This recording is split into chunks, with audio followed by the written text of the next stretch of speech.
प्यारे विद्यार्थियों नमस्कार। स्वागत है आप सभी का आपके अपने YouTube चैनल आरपी स्टडी में। तो जो भी विद्यार्थी सीईटी एग्जाम की तैयारी कर रहे हैं दोस्तों, सीईटी की तैयारी करने वाले सभी विद्यार्थियों के लिए आज मैं आप सबके सामने मॉडल पेपर लेकर आ चुका हूं। सीईटी में किस टाइप से क्वेश्चन आते हैं, कौन कौन से प्रश्न इंपॉर्टेंट है, देखिए कंप्लीट मॉडल पेपर आपके सामने रहने वाला है। तो इस क्लास को आप ध्यान से पूरा जरूर देखें और लास्ट में कमेंट करें कि इस क्लास को देखने के बाद कितने प्रश्न आपके सही होते हैं। देखिए आज की क्लास के अंदर आपके जो भी सब्जेक्ट है, सारे सब्जेक्ट है वो कवर करवाए जाएंगे, ठीक है ना। जो आपका नया सिलेबस है, नवीनतम सिलेबस जारी हुआ है दोस्तों, उसी के अकॉर्डिंग ये क्लास लगाई जा रही है। तो ध्यान से इस क्लास को पूरा ज़रूर देखना ताकि आपको पता चले कि जो नया सिलेबस है उसके अकॉर्डिंग पेपर कैसा बनेगा और किस टाइप से प्रश्न आपको देखने को एग्जाम में मिलने वाले हैं। तो चलिए साथियों क्लास का शुभारंभ करते हैं। फटाफट तरीके से सभी विद्यार्थी है वो जुड़ जाएंगे और क्लास को ध्यान से कंप्लीट पूरा देखें। चलिए दोस्तों देखते हैं क्लास का पहला क्वेश्चन है वो आपके सामने क्या पूछा है। देखिए पहला जो पोर्शन आपका रहेगा वो जीके को लेकर है। पहला प्रश्न आपसे पूछा निम्नलिखित में से कौन सा सुमेलित नहीं है। क्या प्रश्न आपसे पूछा है, कौन सा सुमेलित नहीं है वो आपको यहाँ पर बताना है दोस्तों। देखिए एक तरफ क्या है, बैराट है। बैराट के बारे में इन्होंने लिखा है कि कोटपुतली और बैरोट, आड़ मतलब उदयपुर, गणेश्वर नीम का थाना और कालीबंगा चूरू। तो आप सबको पता है दोस्तों कालीबंगा के बारे में। कालीबंगा राजस्थान के हनुमानगढ़ जिले के अंदर घग्गर नदी के किनारे है, ये चूरू के अंदर नहीं है। तो सुमेलित कौन सा नहीं है दोस्तों, डी ऑप्शन है वो यहाँ पर क्या है, सुमेलित नहीं है, ठीक है ना। जो भी विद्यार्थी ऑप्शन नंबर डी को राइट कर रहा है बिल्कुल डी ऑप्शन करेक्ट है। चलिए अगला प्रश्न।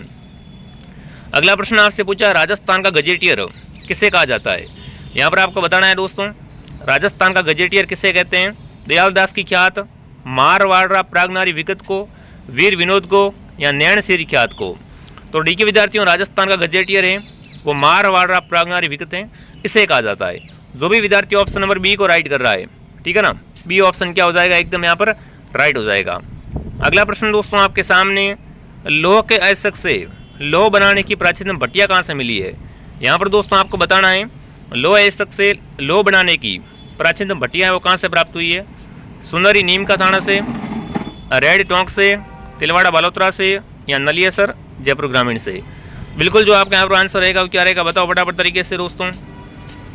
लोह अयस्क से लोह बनाने की जो भट्टियाँ मिली हैं वो अपने मिली है दोस्तों बिल्कुल सुंदरी सभ्यता से। सुंदरी कहाँ पर है अपने, ये अपने नीम का थाना के अंदर है। जो भी विद्यार्थी ऑप्शन ए को राइट कर रहा है ए ऑप्शन आपका राइट रहेगा। अगला क्वेश्चन आपके सामने है, अलाउद्दीन खिलजी ने चित्तौड़गढ़ दुर्ग को जीत के उसका नाम क्या रखा था। देखो दोस्तों 1303 के अंदर अलाउद्दीन खिलजी ने कहाँ पर आक्रमण किया था, चित्तौड़ के अंदर आक्रमण किया था, ठीक है। उस समय चित्तौड़ के शासक थे रतन सिंह, ठीक है। तो जैसे ही वो दोस्तों 1303 के अंदर चित्तौड़ को जीत लेते हैं तो उसका नाम चेंज करके क्या रख देते हैं, खिजराबाद कर देते हैं। खिजराबाद करने का मुख्य कारण है कि इनके पुत्र का नाम खिजर खान था, तो पुत्र के नाम के आधार पर इनका नाम क्या कर दिया दोस्तों, दुर्ग का नाम है वो खिजराबाद कर दिया था, ठीक है। नेक्स्ट आपके सामने, राजस्थान के इतिहास में पीतल नाम से प्रसिद्ध है। मतलब राजस्थान के इतिहास में पीतल किसे कहते हैं, महाराणा प्रताप, चंद्रसेन, पृथ्वीराज राठौड़ या पृथ्वीराज सिसोदिया। देखिए इतिहास में जब पीतल की बात आती है ना तो यहाँ पर आपका उत्तर क्या रहेगा, वो रहेगा पृथ्वीराज राठौड़। पृथ्वीराज राठौड़ है वो क्या है दोस्तों, राजस्थान के इतिहास में पीतल के नाम से प्रसिद्ध है, ठीक है ना, सी ऑप्शन सही है। अगला है दोस्तों, जयपुर के किस शासक ने लगातार 3 मुगल सम्राट जहांगीर, शाहजहां, औरंगजेब इनकी सेवा की है। लगातार तीनों की दोस्तों सेवा करने वाले थे वो अपने कौन थे, तो वो दोस्तों आपके जयपुर के शासक थे वो थे मिर्जा राजा जय सिंह।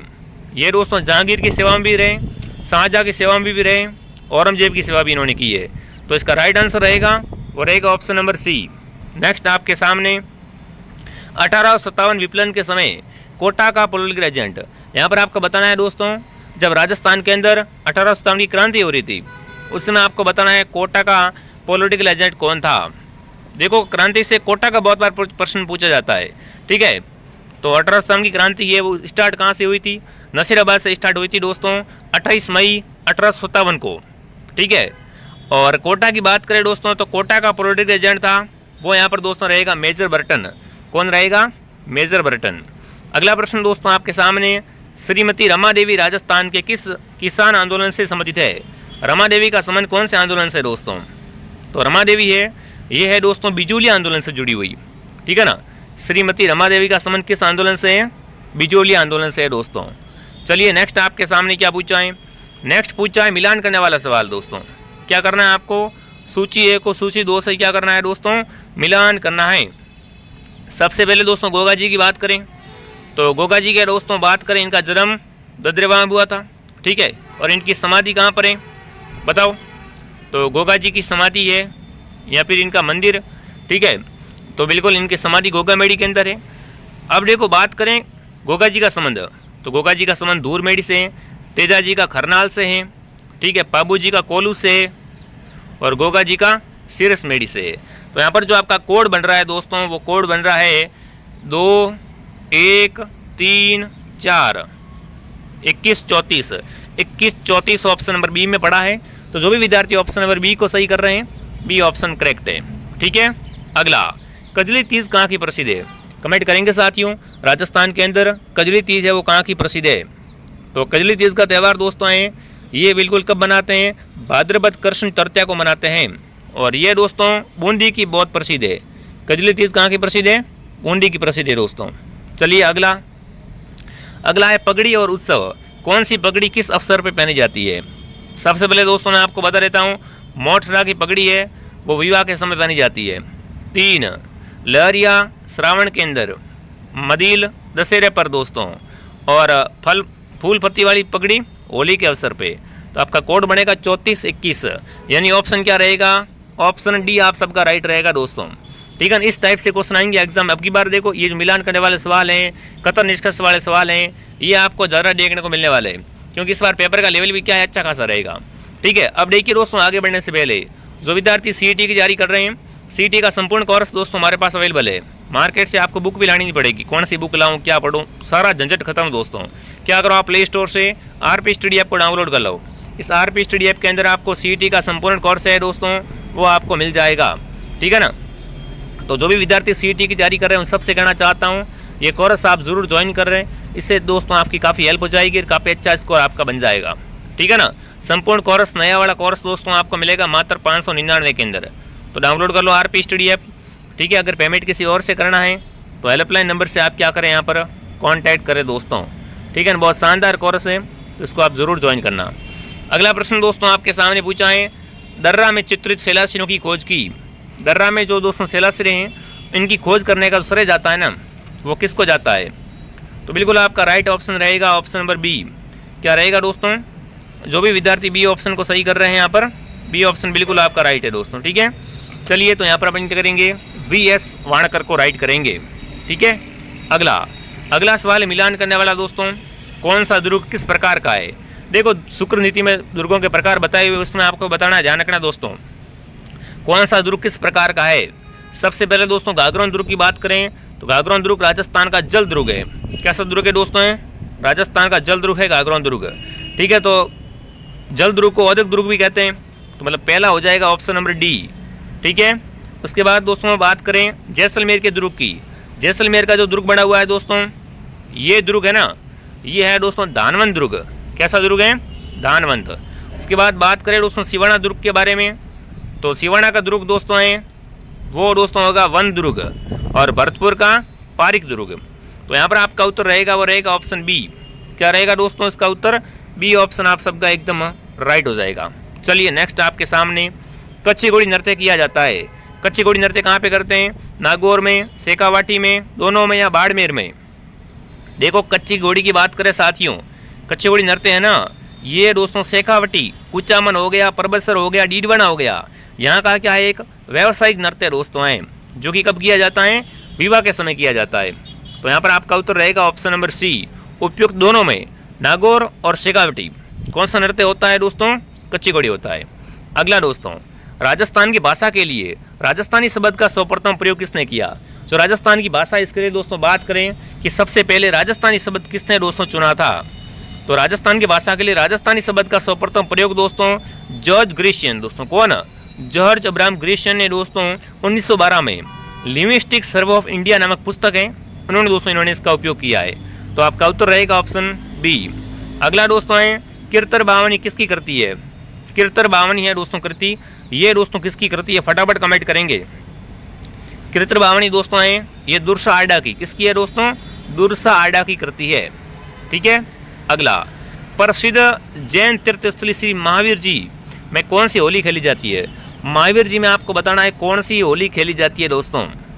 महावीर जी की बात करें, प्रसिद्ध जैन तीर्थकर दोस्तों महावीर जी में लठमा रोली, कौन सी दोस्तों, लठमा रोली। यहाँ महिला है दोस्तों, है ना, हाथों में रथ लेकर पुरुषों पर प्रहार करती है।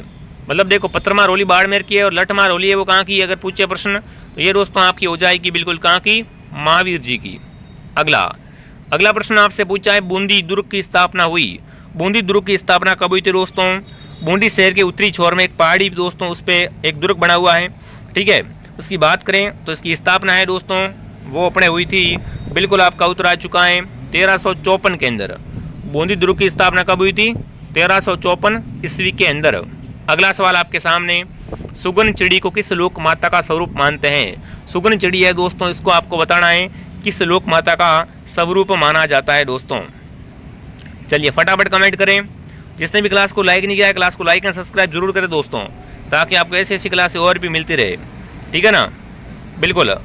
तो लोक मानस में दोस्तों सुगन चिड़ी यानी आवड़ माता या आयड माता है, ठीक है। तो आपका उत्तर यहाँ पर क्या रहेगा? आयड माता, ठीक है। अगला, लप्पा लप्पी किरण और बांकड़ी, ये सब क्या है? ये प्रश्न एग्जाम में बहुत बार आ चुका है, लप्पा लप्पी वाला, ठीक है ना। तो ये दोस्तों सब क्या है? ये सब गोटे के प्रकार है। क्या है दोस्तों? ये गोटे के विभिन्न प्रकार होते हैं प्यारे विद्यार्थियों। अगला, गोराधाई की छतरी का निर्माण किस शासक ने करवाया था दोस्तों? गोराधाई की छतरी बनी हुई है दोस्तों, ठीक है ना। गोराधाई की छतरी कहाँ पर है? जोधपुर जिले के अंदर दोस्तों है, ठीक है। और इसका निर्माण करवाया था दोस्तों वो राजा अजीत सिंह ने। किसने करवाया था? राजा अजीत सिंह ने इसका निर्माण करवाया था प्यारे साथियों। तो डी ऑप्शन को राइट कर देंगे। किस मेले को सहरिया जाति का कुंभ कहा जाता है? सहरिया जाति का कुंभ मेला है दोस्तों, वो आपका मेला कौन सा रहेगा? तो सहरिया जाति का दोस्तों कुंभ रहेगा, वो रहेगा दोस्तों सीताबाड़ी का मेला। सीताबाड़ी मेला है ना, प्रतिवर्ष कार्तिक पूर्णिमा को भरता है, ठीक है ना। कहाँ पे भरता है दोस्तों ये सीताबाड़ी का मेला? बिल्कुल। तो यहाँ पर देखो सीताबाड़ी का मेला ऑप्शन में है नहीं, बट ये जो यहाँ पर लिखा हुआ है कपिल दरा का मेला, बिल्कुल कपिल दरा का मेला है ना, इस यही मेला है वो सीताबाड़ी का मेला है, ठीक है ना। यहाँ पर कंफ्यूज नहीं होना आपको, बिल्कुल भी सेम बात है। तो ठीक है ना, ये मेला भरता है केलवाड़ा बारा के अंदर, जो कि सहरिया जाति का सबसे बड़ा मेला कहलाता है। अगला, पर्यावरण चेतना जैसी आधुनिक शब्दावली का महत्वपूर्ण सबसे पहले किसने जाना दोस्तों? यहाँ पर पर्यावरण प्रेमी संत कौन से है? तो देखो, पर्यावरण को लेकर 29 नियम बनाए, हरे वृक्षों को काटने पे दोस्तों उपदेश दिए कि वृक्ष नहीं काटने चाहिए। ये सब दोस्तों किसने कहा? ये सब जाम्बो जी ने कहा है। तो जो भी विद्यार्थी जाम्बो जी कमेंट कर रहा है, जाम्बो जी ऑप्शन आपका राइट रहेगा। चलिए नेक्स्ट आपके सामने दोस्तों, नेक्स्ट है, भारत के किस राज्य की सीमाएं 3 क्रमशः देशों से लगती है? नेपाल, भूटान और चीन। देखिए, भारत का ऐसा राज्य जिसकी सीमाएं वो नेपाल, भूटान और चीन से लगती है दोस्तों। तो वो राज्य आपका होगा, वो दोस्तों होगा सिक्किम। सिक्किम की सीमा है ना दोस्तों, ये अपने क्रमशः देखिए, त्रिपुरा की सीमा बांग्लादेश से मिलती है, बट यहाँ पर दोस्तों तीनों तरफ से बांग्लादेश घिरा हुआ है। बट यहाँ पर जो दोस्तों इन्होंने सीधा बता दिया कि नेपाल, भूटान और चीन से किसकी सीमा मिलती है, तो वो मिलती है सिक्किम की। अगला, निम्नलिखित में से कौन सी चट्टान प्रणाली भारत में नवीनतम है ना? इनमें से कौन सी चट्टान प्रणाली भारत में नवीनतम है? विद्यन या कुडप्पा, धारवाड़ या गोंडवाना। तो नवीनतम दोस्तों है वो रहेगी गोंडवाना। कौन सी रहेगी? गोंडवाना दोस्तों। मध्य भारत में स्थित पहाड़ियों का पश्चिम से पूर्व निम्नलिखित में से कौन सा सही क्रम है? यहाँ पर आपको पश्चिम से पूर्व की ओर चलना है। अपन क्या करेंगे? पश्चिम से पूर्व की ओर चलेंगे। तो सबसे पहले दोस्तों अपन किस तरफ चलेंगे? सबसे पहले आएगी सतपुड़ा पहाड़ी, फिर आएगी महादेव, फिर मैकाल, फिर छोटा नागपुर। तो राइट आंसर आपका रहेगा वो बी ऑप्शन रहेगा। कौन सा रहेगा दोस्तों? बी ऑप्शन आपका बिल्कुल राइट रहेगा। चलिए नेक्स्ट आपके सामने, निम्नलिखित में से कौन से 2 राज्य साझेदारी वाली झील है? मतलब ऐसी झील दोस्तों क्या है, 2 राज्यों के बीच में साझेदारी वाली झील है ना, पार्टनरशिप है दोस्तों दोनों की। तो वो रहेगी दोस्तों आपकी कौन सी झील? वो रहेगी पुलिकट झील। पुलिकट झील दोस्तों है ना, ये पुलिकट झील, ठीक है ना। ये पुलिकट झील भारत की दूसरी सबसे बड़ी खारे पानी की झील है, जो कि आंध्र प्रदेश और तमिलनाडु की सीमा पे है। तो दोनों की क्या है दोस्तों? ये साझेदारी में, ठीक है, भागीदारी में आप कह सकते हो। अगला दोस्तों आपके सामने पूछा है, माता टीला बांध किस नदी पे बनाया गया है? माता टीला बांध दोस्तों किस नदी पे है? माता टीला बांध का निर्माण दोस्तों है ये बेतवा नदी पर है। किस नदी पर है दोस्तों? बेतवा नदी पे। अगला, राजस्थान का प्रादेशिक भूगोल किसकी रचना है? राजस्थान का प्रादेशिक भूगोल दोस्तों रचना है ये किसकी है? तो प्रादेशिक भूगोल दोस्तों है वो है तिवारी। किसकी दोस्तों? प्रोफेसर तिवारी जी की रचना है। सोम कमला आंबा किस क्षेत्र में की भाग्य रेखा है? देखो सोमकमल आंबा आप सबको पता है दोस्तों, ये अपने बागड़ क्षेत्र की दोस्तों क्या है, बागड़ क्षेत्र की दोस्तों ये भाग्य रेखा है। ठीक है, डूंगरपुर हो गया, बांसवाड़ा हो गया, प्रतापगढ़ हो गया, इस साइड की। अगला है भौगोलिक दृष्टि से वनों की प्रकृति और उनमें उपलब्ध वनस्पति समूह के आधार पर राजस्थान में वनों को कितने भागों में बांटा है। वनों को राजस्थान में कितने भागों में बांटा है दोस्तों, देखिए उष्ण कटिबंधीय कंटीले वन, उष्ण कटिबंधीय शुष्क पतझड़ वन और उप उष्ण पर्वतीय वन। तो 3 भागों में दोस्तों वनों को क्या है, बांटा गया है। ठीक है, अगला निम्नलिखित में से बंगाल की खाड़ी में गिरने वाली नदियां हैं। यहाँ पर आपको बताना है कौन कौन सी नदियाँ बंगाल की खाड़ी में गिरती है। तो चंबल और पार्वती और बनास, ये तीनों नदियाँ है वो कहाँ पे गिरती है, चंबल, पार्वती, बनास नदियाँ हैं, ये बंगाल की खाड़ी में जाके गिरती है दोस्तों। बीसलपुर परियोजना किस नदी पे बनी हुई है, बीसलपुर परियोजना है दोस्तों, ये किस नदी पर है ये आपको बताना है। तो बीसलपुर परियोजना राजस्थान के टोंक जिले में टोडारा सिंह के पास में किस बांध पे बनी हुई है, तो बीसलपुर परियोजना बनास नदी पे बनी हुई है। किस पे बनी हुई है दोस्तों, बीसलपुर परियोजना बनास नदी पे बनी हुई है। ठीक है, अगला पिछोरा झील का निर्माण किसने करवाया। जब बात आती है पिछोरा झील की दोस्तों, पिछोरा झील उदयपुर के अंदर है। इसका निर्माण दोस्तों राणा लाखा के शासनकाल में चित्रमल बंजारे के द्वारा दोस्तों है वो दोस्तों बिल्कुल करवाया गया था। तो आपका उत्तर रहेगा राणा लाखा। ठीक है, अगला प्रश्न दोस्तों आपके सामने, राजस्थान की किस झील को राजस्थान का नंद कानन कहा जाता है। राजस्थान का नंद कानन कहा जाने वाली झील कौन सी है, जिसे क्या बोलते हैं, राजस्थान का नंद कानन दोस्तों, तो वो है सिलीसेट झील। सिलीसेट झील दोस्तों अलवर के अंदर है और इसे राजस्थान का नंद कानन भी कहा जाता है। ठीक है, निम्नलिखित में से कौन सा शब्द 42वें संविधान संशोधन द्वारा प्रस्तावना में नहीं जोड़ा गया है। 42वें संविधान संशोधन में किसको नहीं जोड़ा गया है दोस्तों, समाजवादी जोड़ा गया है, प्रजातांत्रिक, पंथ निरपेक्ष, अखंडता। तो इसके अंदर दोस्तों देखें ना अपने यहाँ पर, तो प्रजातांत्रिक शब्द दोस्तों हैं वो इसके अंदर नहीं जोड़ा गया है। ठीक है, अगला भारतीय संविधान के किस अनुच्छेद के अंतर्गत नागरिकों को मौलिक अधिकार प्रदान किए गए। अपने को जो मौलिक अधिकार मिले दोस्तों ये किस अनुच्छेद के अंदर है, तो बिल्कुल संविधान के भाग 3 में दोस्तों ना। संविधान के कौन से भाग में, संविधान के भाग 3 के अंदर दोस्तों अनुच्छेदों की बात करें तो 12 से लेकर 35 तक क्या है दोस्तों, 12 से लेकर 35 तक अपने मौलिक अधिकार है। ठीक है, अगला भारतीय संविधान में मूल अधिकारों का संरक्षण कौन करता है। मूल अधिकारों का संरक्षण की बात करें साथियों तो वो अपना बिल्कुल कौन करता है, सर्वोच्च न्यायालय करता है। ठीक है ना, भारत के कल्याणकारी राज्य होने का विचार पाया जाता है। कल्याणकारी राज्य का विचार कहाँ पाया जाता है, संविधान की प्रस्तावना में, मौलिक अधिकारों में, राज्य के नीति निर्देशक तत्वों में या ए और सी दोनों में। तो देखिए विद्यार्थियों, भारत में लोक कल्याणकारी राज्य होने का विचार दोस्तों आता है ना, ये अपने आता है, ये एक तो भारत की प्रस्तावना से आता है संविधान की और एक नीति निर्देशक तत्वों से। तो यहाँ पर आपका उत्तर रहेगा ए और सी, मतलब डी राइट है। अगला देखिए, आगे बढ़ने से पहले मैं आप सबसे कहना चाहता हूँ, अगर आप कोर्स लेना चाहते हो तो बढ़िया तरीके से अगर विधिवत तैयारी करनी है। अब आपको पता नेगेटिव मार्किंग है, ठीक है, सीईटी की वैलिडिटी बढ़ जाएगी तो फिर दिक्कत हो जाएगी। इसलिए अगर बढ़िया कोर्स लेके पढ़ोगे तो आराम से नंबर आ जाएगा और आने वाली तमाम वैकेंसी के अंदर आप दोस्तों है वो बैठ पाओगे। ठीक है, तो फटाफट प्ले स्टोर से आरपी स्टडी आप डाउनलोड कर लो और यहाँ से आप क्या करो दोस्तों, बिल्कुल बढ़िया तैयारी स्टार्ट कर लो। ठीक है ना, ऑल सब्जेक्ट पढ़ाए जा रहे हैं बढ़िया तरीके से, 0 से कोर्स मिलेगा एकदम नया सिलेबस के अनुसार। अगर पेमेंट किसी और से करना है तो आप क्या करें, यहाँ पर हेल्पलाइन से कांटेक्ट करें दोस्तों। ठीक है, चलिए अगला प्रश्न आपके सामने दोस्तों पूछा है, भारतीय संविधान के किस अनुच्छेद में 42वें संविधान संशोधन विधेयक द्वारा मूल कर्तव्यों को सम्मिलित किया गया है। मूल कर्तव्य दोस्तों अभी बात करें किसके अंदर जोड़े गए हैं, है ना, मूल कर्तव्यों की बात करें साथियों तो ये संविधान के दोस्तों बिल्कुल ऑप्शन बी अनुच्छेद 51A के अंदर है। ठीक है, राजस्थान में प्रशासन के विविध प्रमुख है। राजस्थान में राज्य प्रशासन के विविध प्रमुख कौन होते हैं दोस्तों, तो बिल्कुल प्रशासन के विविध प्रमुख हैं दोस्तों, वो रहेगा यहाँ पर राज्यपाल। राज्यपाल दोस्तों भारत का प्रथम नागरिक होता है जिसकी नियुक्ति राष्ट्रपति के द्वारा की जाती है, इतना आपको ध्यान रखना है। संविधान में राज्य के मुख्यमंत्री का कर्तव्य निर्धारित है। संविधान में राज्य के मुख्यमंत्री का दोस्तों कर्तव्य निर्धारण है, वो किस अनुच्छेद के अंदर है वो आपको बताना है। इसमें क्या बताना है आपको, अनुच्छेद बताना है दोस्तों। तो वो अनुच्छेद दोस्तों आपका रहेगा संविधान के भाग 6 के अनुच्छेद 167 में दोस्तों क्या है, राज्यपाल के प्रति मुख्यमंत्री का कर्तव्य उल्लेखित है। तो यहाँ पर जो आपका आंसर रहेगा वो रहेगा ऑप्शन डी, अनुच्छेद 167। अगला, राजस्थान उच्च न्यायालय की मुख्य पीठ कहाँ पर है? देखो, राजस्थान हाईकोर्ट की मुख्य पीठ जोधपुर के अंदर है, और खंडपीठ अगर आपसे पूछे तो खंडपीठ दोस्तों है वो जयपुर के अंदर है। ठीक है।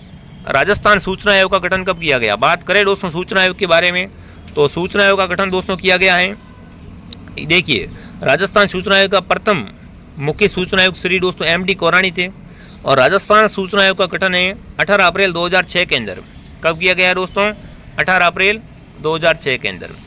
किस राज्य में सर्वप्रथम पंचायत राज लागू किया गया? पंचायत राज व्यवस्था सबसे पहले लागू हुई थी दोस्तों, वो हुई थी राजस्थान के नागौर जिले से। कहाँ से हुई थी दोस्तों? राजस्थान के नागौर जिले के बगदरी गांव में 2 अक्टूबर 1959 में इसकी शुरुआत हुई थी। ठीक है। अगला, राजस्थान का प्रथम मुख्य सचिव कौन बना? राजस्थान का पहला मुख्य सचिव है वो श्री के राधाकृष्णन बना दोस्तों। कौन बने? श्री के राधाकृष्णन। नीति आयोग द्वारा जारी है ना agriculture marketing and farming finally reform index में राजस्थान का कौन सा स्थान है? इसमें राजस्थान का स्थान दोस्तों है वो है तीसरा। कौन सा स्थान है राजस्थान का? इसमें तीसरा स्थान दोस्तों। शाहगढ़ लैंडस्केप राजस्थान के निम्नलिखित में से किस जानवर के पुनर्वास के लिए विचार किया गया है? ये जो दोस्तों शाहगढ़ लैंडस्केप है ये किस जानवर के लिए है दोस्तों? तो ये है चीता के लिए। ठीक है। निम्नलिखित नदी राजस्थान से निकलती है और गुजरात में लुप्त हो जाती है। देखो, राजस्थान से तो निकलती है बट लुप्त कहाँ पे हो जाती है? गुजरात जाती लुप्त हो जाती है साथियों। ठीक है, तो फटाफट एक बार कमेंट करेंगे। बहुत शानदार प्रश्न आपसे पूछा है। देखिए, बात करें साथियों लोणी की, तो लोणी नदी है ना, लोणी नदी राजस्थान में दोस्तों एक खारे पानी की नदी आप कह सकते हो, आधी खारी आधी मीठी है। ठीक है। इसके साथ बात करें इसकी कि भाई राजस्थान से निकलती है गुजरात में लुप्त हो जाती है, वो बिल्कुल आपकी रहेगी लोणी। अगला प्रश्न आपसे पूछा किस्मत योजना का संबंध है। किस्मत योजना का संबंध किससे है दोस्तों? जैतून की खेती से है क्या? तिलहन के उत्पादन से, उद्योगों के विकास से है दोस्तों, या कृषि बागवानी और पशुपालन से? तो किस्मत योजना का सीधा दोस्तों संबंध है कृषि बागवानी और पशुपालन से। जो भी विद्यार्थी ऑप्शन नंबर डी को राइट कर रहा है यहाँ पर डी ऑप्शन को अपन क्या करेंगे दोस्तों? करेक्ट कर देंगे। ठीक है। चलिए नेक्स्ट आपके सामने क्या पूछा है? नेक्स्ट क्वेश्चन दोस्तों आपके सामने पूछा है निम्नलिखित में से कौन सा भौतिक परिवर्तन का उदाहरण है? साइंस का क्वेश्चन आपसे पूछा है।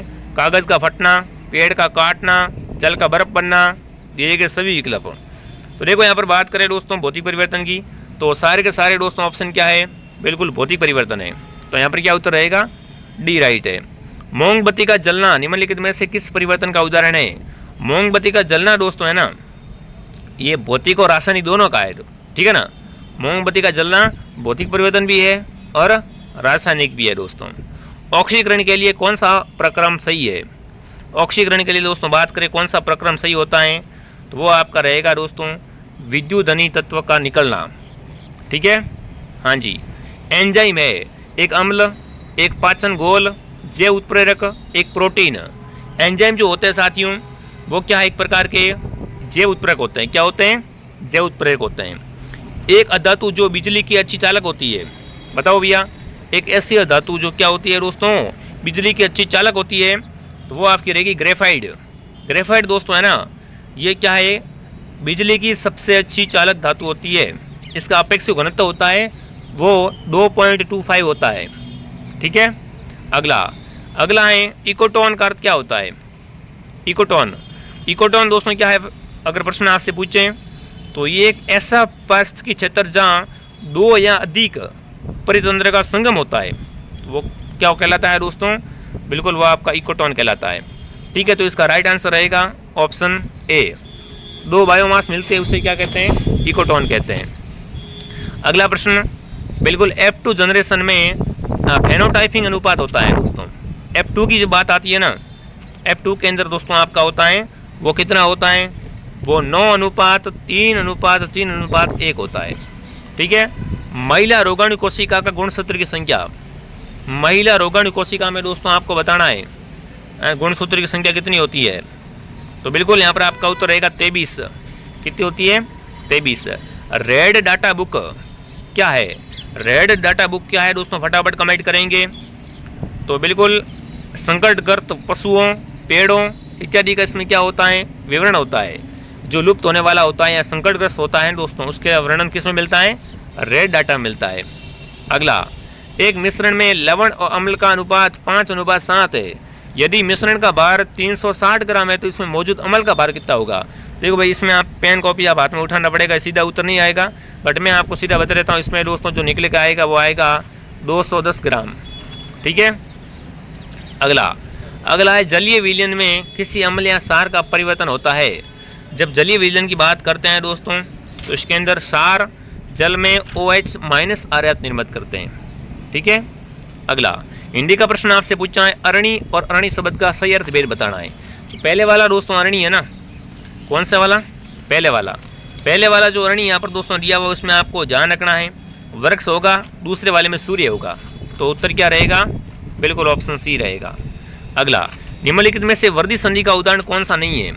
वर्दी संधि का उदाहरण आपको बताना है कौन सा नहीं है दोस्तों। तो यहाँ पर पवित्र शब्द जो दिया हुआ है ना, पवित्र शब्द है वो दोस्तों क्या है, अयादी संधि का उदाहरण है। ठीक है, वर्दी का नहीं है।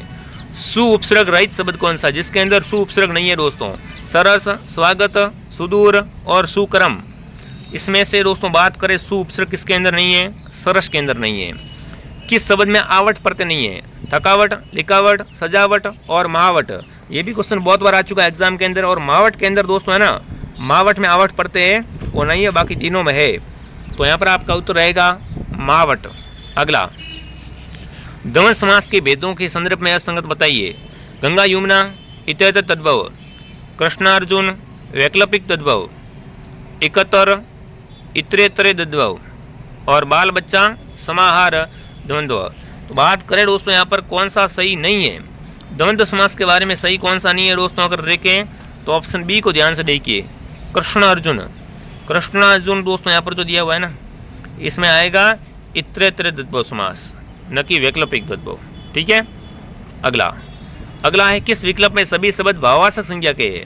भाववाचक की बात करें दोस्तों, ईर्ष्या, बचपन और नैतिकता, तीनों ही क्या है, भाववाचक है। वह अचानक चला गया, इस वाक्य में क्या है, वह अचानक से चला गया दोस्तों, मतलब रीतिबोधक क्रिया विशेषण है। ठीक है ना, सीधे ही बता रहा हूँ आपको। किसी की कृपा से पूरी तरह संतुष्ट हो, वाक्यांश के लिए एक शब्द, आप क्या हो, किसी की कृपा से पूरी तरह संतुष्ट हो दोस्तों, तो उसके लिए एक शब्द रहेगा, वो रहेगा कृतार्थ। ठीक है। निम्नलिखित में से किस विकल्प में सभी शब्द शुद्ध है। सभी शब्द शुद्ध दिए हुए हैं दोस्तों, व्यावसायिक और शुद्धिकरण दोनों शुद्ध है। अर्थशास्त्र के पत्र के बारे में गलत कथन कौन सा है।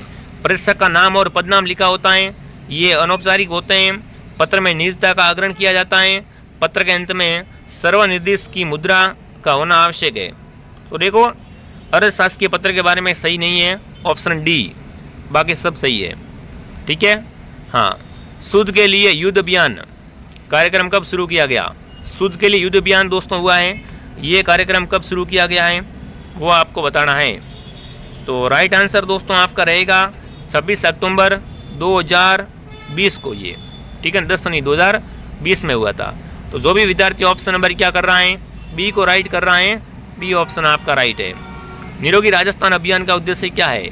निरोगी राजस्थान अभियान का उद्देश्य है दोस्तों, वो रहेगा अपने लोगों की जीवन शैली को बदलना, बिल्कुल जन चेतना का विकास करना, बिल्कुल प्रत्येक व्यक्ति का स्वास्थ्य परीक्षण करना। राइट है। तो यहाँ पर आएगा ये सभी। ठीक है। घर घर औषधि योजना के अंतर्गत किन किन औषधि पौधों का वितरण किया गया है। घर घर औषधि है दोस्तों, इसके अंदर कौन कौन से पौधे बांटे गए हैं, तो इसमें तुलसी का पौधा है, ठीक है, गिलोय है, अश्वगंधा है, काल मेघ है, सभी पौधे ही है। ठीक है। इंदिरा गांधी शहरी क्रेडिट कार्ड योजना कब स्टार्ट हुई थी। इंदिरा गांधी शहरी क्रेडिट कार्ड योजना दोस्तों है, ये अपने स्टार्ट हुई है दोस्तों 2 अक्टूबर 2021 को। राजस्थान जन सूचना पोर्टल का प्रारंभ कब किया गया। राजस्थान जन सूचना पोर्टल दोस्तों हैं, ये अपने 13 सितंबर 2019 को। कंप्यूटर प्रोसेसिंग द्वारा खाली जगह इंफॉर्मेशन में परिवर्तित कर देता है। कंप्यूटर दोस्तों प्रोसेसिंग द्वारा क्या करता है, ये दोस्तों डेटा को इंफॉर्मेशन में बदलता है। इनमें से कौन सा आउटपुट या इनपुट डिवाइस नहीं है। इनपुट डिवाइस दोस्तों कौन सा नहीं है। इनपुट दोस्तों बात करें यहाँ पर तो फॉल्टी दोस्तों ये जो डिस्क होती है क्या है, इनपुट डिवाइस नहीं है। भंडारण की सबसे छोटी इकाई कौन सी होती है। भंडार की सबसे छोटी इकाई होती है दोस्तों बिट। कौन सी होती है, बिट होती है। किस भाषा में लिखे गए प्रोग्राम पर कंप्यूटर सबसे तेज गति से कार्य करता है। सबसे तेज गति से कार्य करता है मशीनी भाषा पर। इस पे करता है मशीनी भाषा पर। त्रिकाल का संबंध दोस्तों है, बिल्कुल त्रिकाल का संबंध है भोजन, चारा और जल की कमी से दोस्तों, ठीक है ना। अगला है दोस्तों, कम्बेटिंग डेजलीफिशन परियोजना को किस वर्ष चालू किया गया। इसको चालू किस वर्ष किया गया है वो आपको बताना है दोस्तों। तो इसको चालू किया गया 2001 के अंदर। राणा प्रताप सागर पवन, यहाँ बिल्कुल राणा प्रताप सागर दोस्तों पन विद्युत ग्रह रावत भाटा, बिल्कुल ये कहाँ पर है, रावत भाटा में। इंदिरा रसोई का शुभारंभ कब किया गया। इंदिरा रसोई दोस्तों है ये 20 अगस्त 2020 को स्टार्ट हुई थी। राजस्थान में उद्यम प्रोत्साहन संस्थान की स्थापना कब की गई। उद्यम प्रोत्साहन दोस्तों हैं ये अपने बिल्कुल फटाफट कमेंट करेंगे। उद्यम प्रस्थान की स्थापना की गई। तो उद्यम प्रस्थान के बारे में यहाँ पर कौन सा कथन राइट है, ये नए व्यवसायों को प्रशिक्षण देने के लिए, ठीक है ना। राजस्थान पर्यटन नीति 2020 कब लागू की गई। तो पर्यटन नीति 2020 है ये 9 सितंबर 2020 को लागू की गई। सम सभा की स्थापना किसने की थी। सम सभा की स्थापना 1883 के अंदर गुरु गोविंद के द्वारा की गई थी दोस्तों। तो ये आज के दोस्तों क्वेश्चन थे आपके एग्जाम में। मैंने बता दिया किस टाइप से क्वेश्चन आएंगे, कौन कौन से प्रश्न इंपॉर्टेंट है। तो क्लास को आपको ऐसे ही दोस्तों क्या है ध्यान से रोजाना देखना है। डेली मॉडल पेपर आपका आता रहेगा। क्लास का टाइम मैं आपको बता देता हूँ, एक क्लास मॉर्निंग आएगी और एक क्लास शाम को 8 बजे आएगी, ठीक है मेरे विद्यार्थियों। तो ज़्यादा संख्या में क्लास को लाइक एंड शेयर करें। बाकी मैं आपको मिलता रहूँगा। जिन्होंने कोर्स ज्वाइन नहीं किया वो कोर्स ज्वाइन कर ले। पेमेंट किसी और से करना है तो आप क्या करें, यहाँ पर हेल्पलाइन से कांटेक्ट करें। तो चलिए मैं आपको मिलता हूँ नेक्स्ट क्लास में। जय हिंद, जय भारत।